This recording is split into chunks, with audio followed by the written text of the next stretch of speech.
É isso aí. Agora a gente tem um convidado muito especial aqui na TV Aparecida, que é o técnico Oswaldo de Oliveira. Oswaldo, como é que está sendo a quarentena por aí? Um abraço, é um prazer falar contigo. Prazer muito grande falar com a TV Aparecida, com vocês todos. Tenho muitos amigos aí em Goiânia, em Goiás, de uma maneira geral. E quarentena é aquela calma, né? Não tem muito o que se dizer, né? Você está aí no Rio? Estou no Rio. Eu moro aqui, né? Assistindo jogos antigos na televisão. Coisas que eu quero ver também. Visito o YouTube, ainda hoje estava dando uma vasculhada por lá. Ajudando a patroa na cozinha? Ah, sempre, sempre. Sempre, né? Você estava citando aí em Goiás, né? Você acha que um dia vai trabalhar por aqui? Olha, eu tenho muita vontade. Gosto muito do estado de Goiânia, né? Uma cidade muito aprazível. Já estive visitando e assim, fomos treinar já no CT do Goiás umas 2 vezes e também no Atlético Goianense. Nós estivemos lá ano passado. São clubes que estão muito bem e, é claro, quem sabe um dia, né? Qualquer coisa você pega informação com seu irmão Valdemar Lemos, ele vai te falar coisas boas de Goiás. Com certeza. Vamos lá. Pois não. Pode concluir. Não, está tudo certo. É isso aí. Então vá. Vamos lá, vamos falar então, falar um pouquinho do seu trabalho, falar um pouquinho dessa sua carreira bonita que você tem. Primeiramente, vamos seguindo a ordem cronológica, primeiro campeonato mundial do Corinthians foi conquistado por você. E foi logo no início, né, Oswaldo? Foi na sequência da temporada de 99, né? Nós ganhamos o Campeonato Paulista, depois ganhamos o Campeonato Brasileiro, tivemos uma parada rápida para o Natal, 2 dias só, porque nós jogamos a final do Brasileiro contra o Atlético Mineiro, foram 3 jogos, né? E o último foi no dia 23 de dezembro. Então, depois de 23 nós paramos, voltamos no dia 26, treinamos até o dia 31 e voltamos no dia 2. Você tem uma ideia, a coisa foi tão rápida que no dia 14 de janeiro foi a final do Mundial. O calendário sempre foi apertado, né, Oswaldo? Muito. Nós chegamos, rapaz, nesse final com, acho que 86 jogos. Nós jogamos Rio, São Paulo, Copa do Brasil, Mercosul, Campeonato Paulista, Campeonato Brasileiro e, finalmente, o Mundial. E tudo viajando muito, né? Nós ainda tivemos uma Taça Teresa Herrera, que nós fomos a La Corunha para jogar. Então, viajamos demais naquele período, né? Foi muito intenso. E foi um período muito vitorioso, né? E foi um desafio, assim, né? Porque um treinador jovem, né? Estava tendo aquela oportunidade e um elenco cheio de fera, né? Cheio de jogador experiente. Não é fácil mexer com esse pessoal, não, né, Oswaldo? Principalmente começando. Sempre que as pessoas sempre se referem àquele elenco e aos outros que eu... aqueles caras, eles foram maravilhosos para mim, só me ajudaram. Eles gostavam muito de mim, nós somos amigos até hoje, eu me correspondo com a maioria deles. Agora, em janeiro, no dia 14, quando fez 20 anos do primeiro título mundial do Corinthians, teve uma festa, um jogo, né? Foi muito legal, revi quase todos eles, quem pôde esteve lá. Então foi assim uma confraternização muito bonita, foi muito legal. E nós resolvemos te procurar, até saindo do Corinthians e indo para o futebol japonês, porque um cara falou muito bem de você aqui semana passada, que nós entrevistamos. Aí quando ele falou, rapaz, vamos entrevistar o Oswaldo Oliveira, foi o Danilo. Danilo, Esse... entrevistamos o Danilo e ele falou muito bem da época que vocês estiveram lá no Japão, no Kashima antes. Esse cara é fantástico, né? O Danilo é uma figura sensacional. Sensacional. Ele esteve lá conosco 3 anos e, além de ser um grande jogador, decisivo, decidiu muitos jogos para nós, ele também é uma grande pessoa, sabe? Foi um dos que eu encontrei lá nesse dia. Ele não estava no Mundial do Corinthians, participou da festa, jogou. Foi muito bom revê-lo. Muito bom. Danilo é uma grande figura. E ele falou do tricampeonato que vocês tiveram lá no Japão e fazia algum tempo que o Kashima não ganhava nada lá, né? O Kashima já... O Kashima é o maior ganhador do Japão. Né? Hoje, inclusive, eu revi aqui alguns... Não da minha época, porque eu tinha curiosidade de ver depois, que o Kashima depois conseguiu ganhar novos títulos lá no Japão e ganhou a Copa da Ásia, que ainda não tinha ganho, em 2017, eu acho. Não, 2018, o Kashima ganhou a Copa da Ásia. E é um clube maravilhoso, né? É um time sensacional, né? Muito legal. Então, foi uma experiência maravilhosa lá. E nós ganhamos o tricampeonato no dia 5 de dezembro de 2009, que é o dia do meu aniversário. Ah, que beleza! Já está quantos anos? Eu vou fazer 70. Vai fazer 70. Tá novão ainda. 70. Tá conservado. Eu corro atrás. Corre atrás. Em 2013 você passou um susto, né?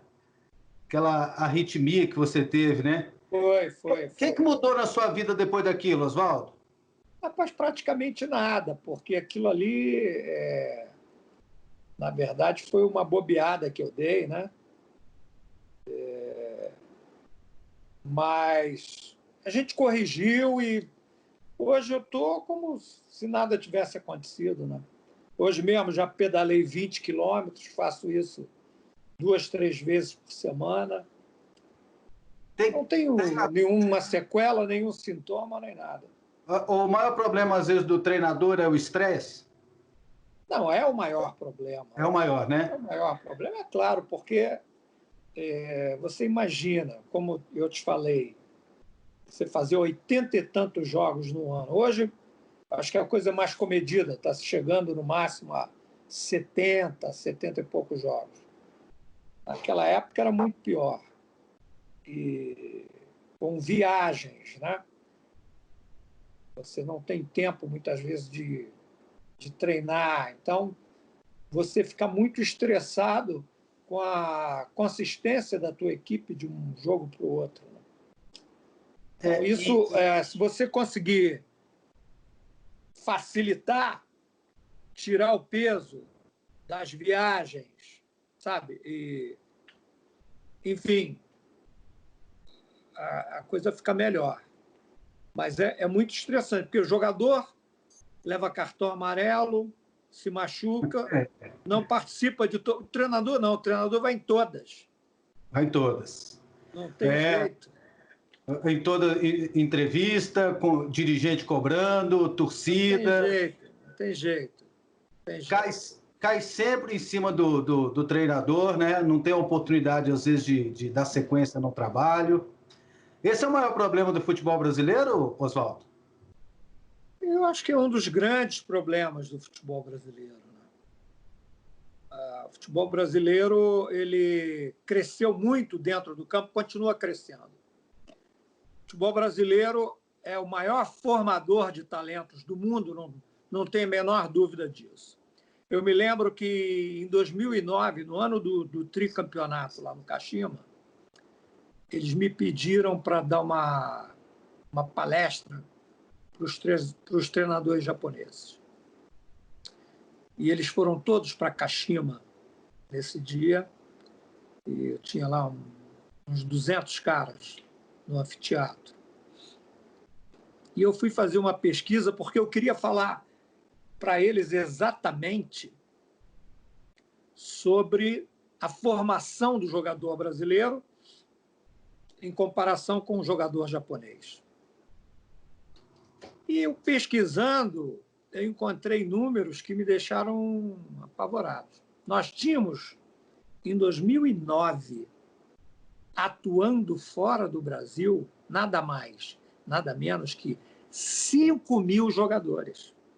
Nossa! 5.000 jogadores brasileiros Fora. atuavam fora do Brasil naquela época. Quer dizer, no mundo inteiro. Naquele ano mesmo, nós, pela Copa da Ásia, nós jogamos no Vietnã, na Tailândia, em Singapura e na Austrália. Em todos esses lugares eu encontrei jogadores brasileiros.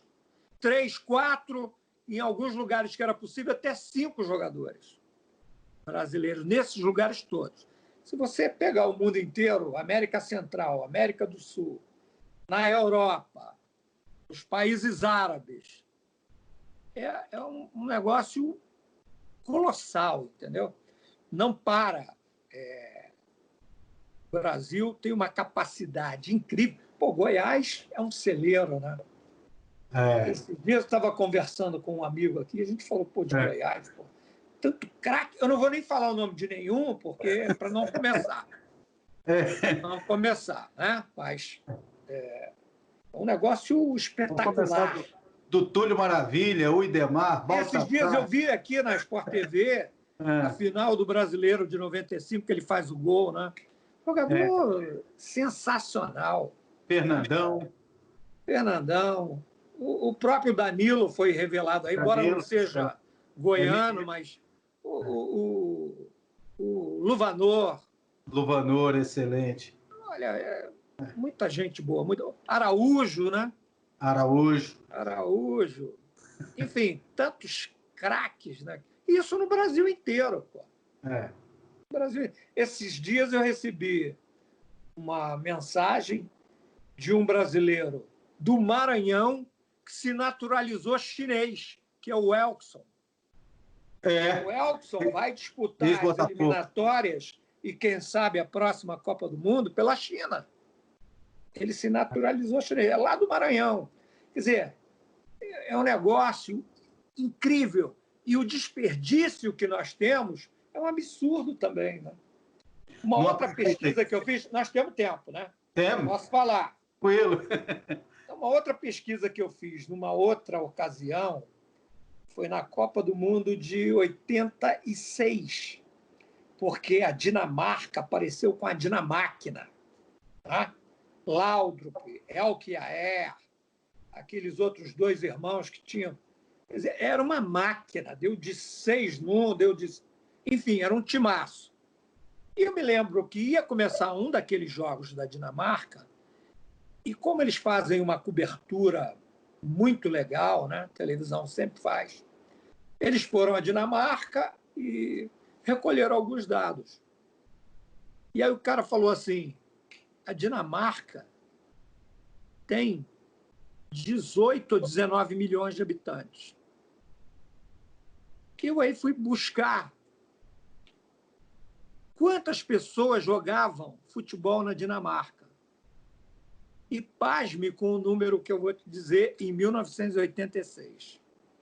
A Dinamarca tinha federados 5 milhões de pessoas. Sabe o que isso quer dizer?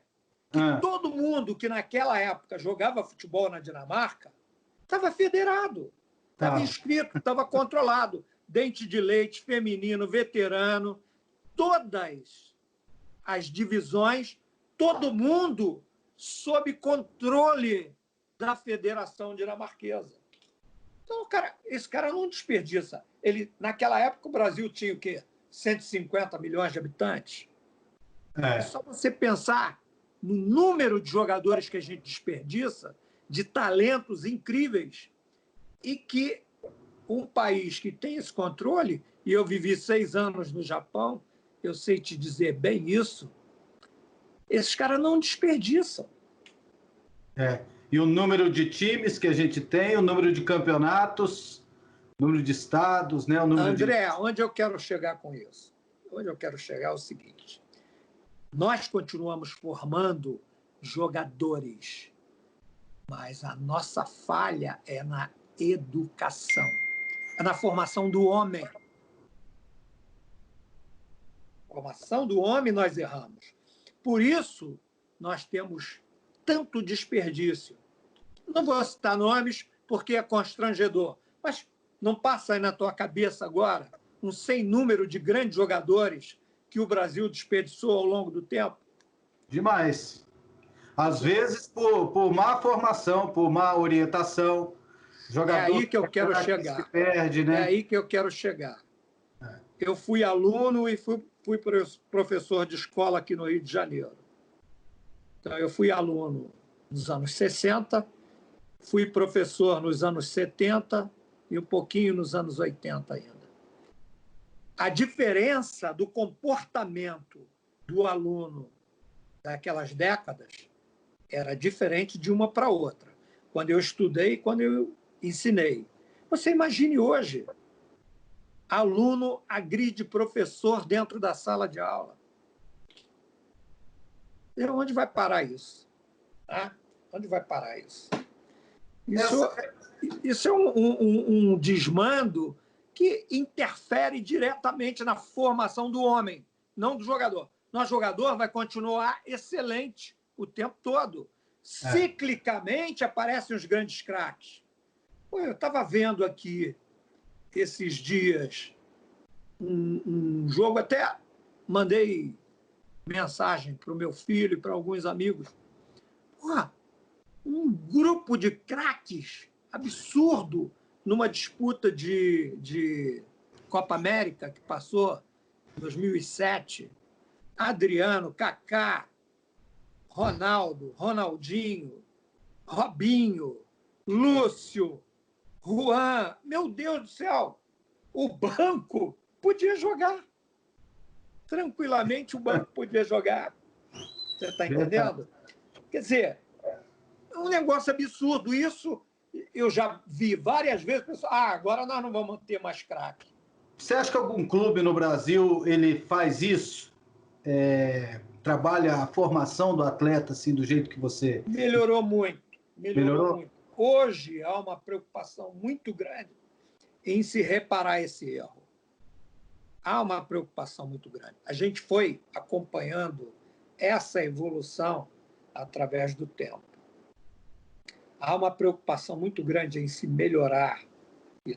De uma maneira geral, o nosso jogador hoje ele é mais profissional, ele é mais consciente, de uma maneira geral. Mas pelo montante absurdo, ainda escapa muita coisa, né?